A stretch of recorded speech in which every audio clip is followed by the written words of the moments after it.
ദൈവത്തിന് സ്തോത്രം. എൻ്റെ പേര് അലീന. ഞാൻ ആൽബിൻ്റെ പെങ്ങളാണ്. എല്ലാവർക്കും എല്ലാവരും ഞങ്ങളെക്കുറിച്ച് പ്രാർത്ഥിക്കണം. എൻ്റെ അലീന ഓർത്ത് പ്രാർത്ഥിക്കണം. എല്ലാവരും പ്രാർത്ഥനയും കരുണയും വേണ്ടാണ് അവൻ എണിച്ച് നടന്നത്. എല്ലാവരും അവനോട് ഒന്നുകൊണ്ട് പ്രാർത്ഥിക്കണം. പക്ഷെ ഞങ്ങൾക്ക് ഇപ്പോൾ ആവശ്യം, ഞങ്ങൾക്കൊരു വീട്, സ്ഥലമാണ്. ഒരു 3 സെന്റ് സ്ഥലം വേണം. വളരെ ഭാരപ്പെടുന്നുണ്ട്. അമ്മ ഞങ്ങൾ ചെറുപ്പത്തിലെ അപ്പൻ ഇട്ടിട്ട് പോയി. അമ്മ ഇവനെ ആക്സിഡന്റ് പറ്റിയപ്പോൾ അമ്മ ഇട്ടിട്ട് പോയി. ആരില്ലാത്തൊരവസ്ഥയിലാണ്.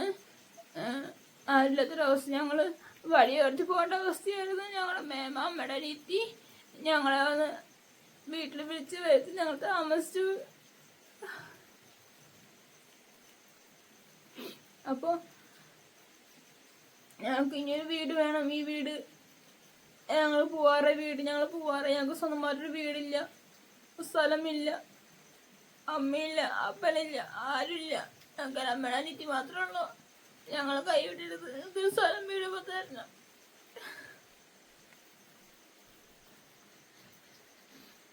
ഇങ്ങനെയാണല്ലോ ഓരോ ദിവസം കൊണ്ടുപോകുന്നു. വീട്ടിൽ വരുന്നുണ്ട്, വേദനയുണ്ട്. എല്ലാവരും പ്രാർത്ഥിക്കണം. ഞങ്ങൾക്കൊരു വീട് വേണം.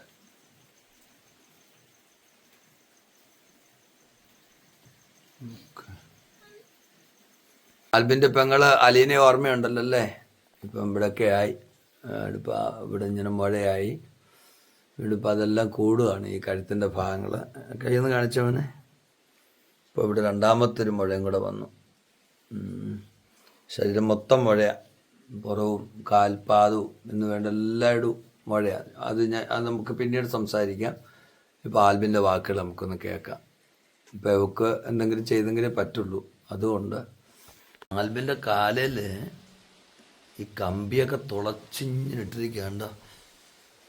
കമ്പി അതിനകത്തൂടെ തുളച്ചിട്ടിരിക്കുക.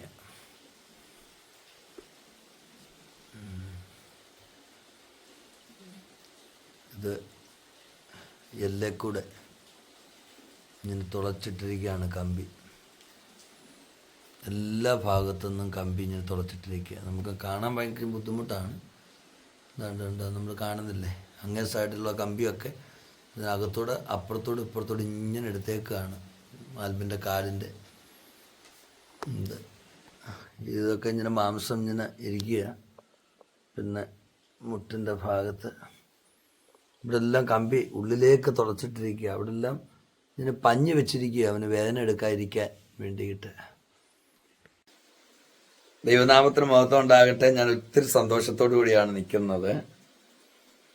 നമ്മുടെ ആൽബിമോൻ്റെ കാല് നഷ്ടപ്പെട്ടു പോകുമെന്ന് വിചാരിച്ചു. ഇപ്പോൾ എത്ര നാളായി അപകടം ഉണ്ടായിട്ട്? 1 വർഷമായി. ഡിസംബർ 21 1 വർഷമാണ്. നഷ്ടപ്പെട്ടു പോകും. ഇനി ആ കാല് 13 ഓപ്പറേഷൻ നടത്തി. ഇനി ആ കാല് പിന്നെയും പഴുത്ത് മുകളിലോട്ട് വന്ന് ഒരു കാല് നഷ്ടപ്പെട്ട ഒരവസ്ഥയിലേക്ക് എത്തും എന്നൊക്കെ വിചാരിക്കുകയും വളരെ കാല് പുഴുവൊക്കെ അഴിച്ച് വലിയ പ്രയാസം വന്നു. എന്നിട്ടും പിന്നെ കഴിഞ്ഞില്ല. ഒരുപാട് പിന്നെ 2-3 ആശുപത്രികൾ കൊണ്ടുപോയി. എന്തായാലും ശരി, കർത്താവ് ആ കാല് സുഖമാക്കി. ഇനി മോനെ നടക്കുന്ന ഒന്ന് കാണാം. എങ്ങനെയാണ് ഇപ്പോൾ നടക്കുന്നതെന്നുള്ളത്. എന്നാൽ വേറെ ഒരു സങ്കടകരമായ മറ്റൊരു കാര്യം ഇവിടെ ഉണ്ട്. അത് മോനെ നടക്കുന്ന കാണിച്ചു കഴിഞ്ഞതിന് ശേഷം ഞാൻ ഇപ്പോഴത് പറയാം. എന്തായാലും നിങ്ങൾ പ്രാർത്ഥിക്കുകയും സഹായിക്കുകയും ഒക്കെ ചെയ്തുകൊണ്ടാണ് ഇപ്പോഴവന് 20 വയസ്സുണ്ട്. 19 വയസ്സിലാണ് അവൻ അപകടം ഉണ്ടായത്. എന്തായാലും നിങ്ങൾ സഹായിക്കുകയും പ്രാർത്ഥിക്കുകയും ചെയ്തുകൊണ്ട് മാത്രമാണ് ആ കൊച്ചുമോന് ഇപ്പോൾ അവൻ്റെ കാല് നഷ്ടപ്പെടുക എന്ന് പറഞ്ഞതിൻ്റെ അർത്ഥം മനസ്സിലായി കാണുമല്ലോ. ഞാൻ അവനെ കേൾക്കെ പറയണ്ട എന്ന് വിചാരിച്ചിട്ടാണ്. അപ്പോൾ ആ കാല് തീർത്ത് ഒഴിവാക്കേണ്ട ഒരു സാഹചര്യം വന്നെങ്കിലും നിങ്ങളുടെ പ്രാർത്ഥനയും സഹായവും കൊണ്ട് ദൈവം അത് അനുവദിച്ചില്ല. തീർച്ചയായിട്ടും മോനൊന്ന് നടക്കുന്നത് കണ്ടിട്ട് വേണം.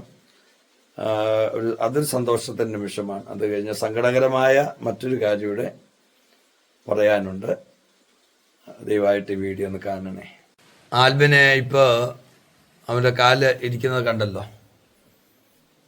ഇനി അവനെ കണ്ടോ, ഇതെല്ലാം ഇങ്ങനെ മുഴച്ചിരിക്കുക. പക്ഷെ അവന് ചെറുതായിട്ട് നടക്കാൻ തുടങ്ങി. അവനിനി എങ്ങനെയാണ് നടക്കുന്നതെന്നുള്ളത് ഒന്ന് കാണിക്കാമേ, എല്ലാവർക്കും സന്തോഷത്തിന് വേണ്ടി. എങ്ങനെയാണ് നടക്കുന്നതെന്ന് കാണിച്ചേ.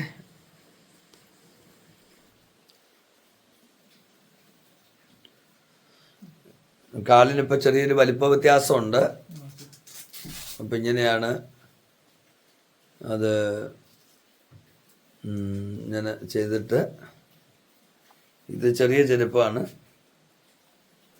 ഇപ്പം നടക്കാനും ബാത്റൂമിൽ പോകാനും ഒക്കെ തുടങ്ങി. എന്നാലും 2.5 വർഷമാകും ഒന്ന് കാലൊരു നല്ല നിലയിലൊന്ന് ആയിത്തീരാൻ. ഇങ്ങനെ നടക്കാൻ വേണ്ടി ഒത്തിരി ആഗ്രഹിച്ചു. ദൈവം എന്തായാലും അതിന് സഹായിച്ചു. ഓക്കെ, മതി മതി മതി മതി മതി മതി മതി. ദൈവത്തിൻ്റെ സ്തോത്രം. ഞാനിപ്പോൾ എൻ്റെ പേര് ആൽബിൻ. എന്നെ എല്ലാവർക്കും എന്നെ അറിയാമെന്ന് കരുതുന്നു. ഞാൻ എൻ്റെ ഒരു ആവശ്യം പറയാനായി വന്നിരിക്കുന്നത്. എല്ലാവരും എന്നെ സഹായിച്ചു. എന്നെ കുറേ പേര് എനിക്ക് വേണ്ടി പ്രാർത്ഥിക്കുകയും എനിക്ക് വേണ്ടി സഹായിക്കുകയും ചെയ്തു. എൻ്റെ ആവശ്യം എന്ന് പറഞ്ഞു കഴിഞ്ഞാൽ എനിക്കൊരു വീടും എൻ്റെ സ്ഥലവുമാണ്. അപ്പോൾ അതിനു വേണ്ടി ഞാൻ മുമ്പ് കിടന്ന വീട് ഭയങ്കര ഒരു മോശപ്പെട്ട വീടായ കാരണം എനിക്ക് നേരത്തെ കിടക്കാൻ പറ്റാത്തത്. അത് അവിടെ നിന്ന് മുകളിൽ നിന്ന് പൊടിയൊക്കെ വീണ് എൻ്റെ കാല് മുറിച്ചിട്ടൊരു അവസ്ഥ വരെ വന്നായിരുന്നു. കുറേ സർജറിയും കുറേ ഓപ്പറേഷനും വീണ്ടും കഴിഞ്ഞായിരുന്നു. പക്ഷെ ഒന്നും ഇനി സർജറി വേണമെന്നാണ് ഡോക്ടർ പറയുന്നത്. എൻ്റെ എളി ഭാഗത്ത് എല്ലെടുത്ത് വെച്ചേക്കുക. ഇനിയും ഒരു ഉറപ്പില്ലാത്തൊരു സർജറിയാണ് എന്ന് പറഞ്ഞാൽ ഇനിയും 2-3 വർഷം കമ്പിയിട്ട് കാലിൽ നടക്കണം. ഒന്നിനും ഒരു വഴിയില്ലാത്ത ഒരു സ്ഥിതിയിലാണ് കിടക്കുന്നത്. മുമ്പ് എൻ്റെ മേമയാണ് ഇപ്പം എന്നെ സഹായിക്കുന്നത്.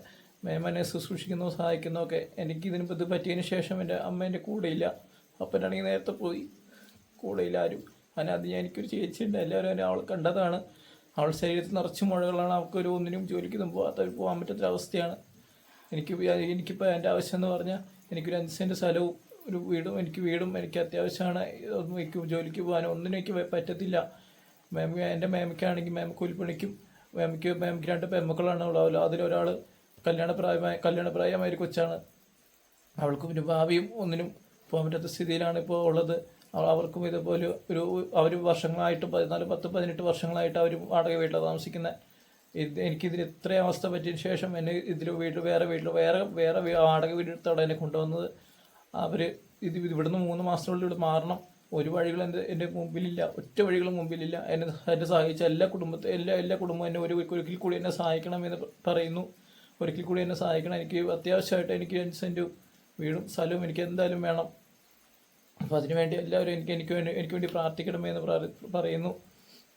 അതുമാത്രമല്ല, എനിക്കിപ്പോൾ ഒന്നിനും ഒരവസ്ഥയില്ലാത്ത സമയത്താണ് ഞാൻ പതുക്കെ നടക്കാനായിട്ടുണ്ട്. അല്ലാതെ എല്ലാവരുടെയും പ്രാർത്ഥനയും എന്നെ സഹായിച്ച എല്ലാവരുടെയും കുടുംബത്തെയും ഓർത്തിട്ടാണ് ഇപ്പോൾ ഞാൻ എണീക്കാൻ ബാധ്യനായത്. ഇല്ലെങ്കിൽ ഞാൻ ഇപ്പോഴും വീണ്ടും കിടപ്പിലും എൻ്റെ കാല് മുട്ടിന് താഴെ ഉണ്ടാവത്തില്ല. എല്ലാവരുടെയും പ്രാർത്ഥന മാത്രമാണ് ഞാനിപ്പോൾ ഇവിടെ ഇങ്ങനെ ജീവനോടിരിക്കുന്നത്. ഇപ്പോൾ നിലവിൽ വാടക കൊടുക്കുന്നതും ഭക്ഷണത്തിനൊക്കെ അതിനൊന്നും ഒരു വഴിയില്ല. ഞങ്ങൾ ഇനി ചികിത്സയുടെ കുറേ ചെക്കപ്പിന് വേണ്ടി ഹോസ്പിറ്റലിലോട്ട് പോകാനുള്ള ഒറ്റ വഴികളുമില്ല. അതിനുവേണ്ടി എല്ലാവരും പ്രാർത്ഥിക്കണമെന്ന് പറയുന്നു. ആൽബിനെ മോനെ ഏത് ബാങ്കിൽ അക്കൗണ്ട് ഉള്ളത്? ഫെഡറൽ ബാങ്കിൽ. എന്താ പേര് കിടക്കുന്നത്? ആൽബിൻ ഫ്രാൻസിസ്. എൻ്റെ പേരില്ല, ആൽബിൻ ഫ്രാൻസിസ്. ബ്രാഞ്ച് ഏതാ?